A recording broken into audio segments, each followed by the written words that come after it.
నిర్మాల్యం అంటే నిన్నటి జ్ఞాపకం.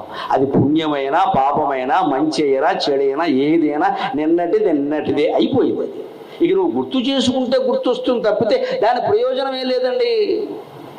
ఒకప్పుడు ఆ అమలాపురంలో కోనసీమలో 4 ఎకరాలు ఉండేవి, ఎకరం ₹1,00,00,000 ఉంది, ఇప్పుడు అనవసరంగా అమ్మేశా. నువ్వు ఇప్పుడు అనవసరంగా అమ్మాననే విషయం గుర్తు చేసుకుంటే 4 కోట్లకి సరిపడ జబ్బు వస్తుంది, ఆసుపత్రిలో పడతావు, ఎకరాలు రావు. అమ్మేసి ఊరుకోమని చెప్తే పెట్టి ఇక్కడ సిగ్గు లేకుండాను. పైగా ఈయన అమ్మడు వాడు ఆళ్ళని అసలు అమాయకుడు, ఆయన అమ్మేశాడు. తండ్రిని గౌరవించడం మానేసి ఇది లెక్క ఇక్కడ. ఆయన అమ్మేశాట, ఈయనకి ఇస్తే వీడు అమ్మేసేవాడు. వీడు తెలుసు కాబట్టి ఆయన ముందే అమ్మేశాడు గొడవ లేకుండా.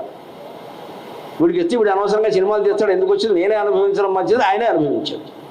మన ఆన్న అమ్మేశాడు. ఇవాళ ఉంటేనా కోనసీమలో ₹1,00,00,000 నువ్వు సంపాదించుకోరదా, నేను ఎవడొద్దాడు, అమ్మేసిన దాని గురించి ఎందుకండి. దీనివల్ల ఏమవుతుంది, జబ్బు వస్తుంది. 4 కోట్లకి సరిపడ జబ్బు వచ్చేస్తుంది తప్ప కోనసీమ రాదు, ₹1,00,00,000 రావు, ఎకరం రాదు. ఇదే గతం.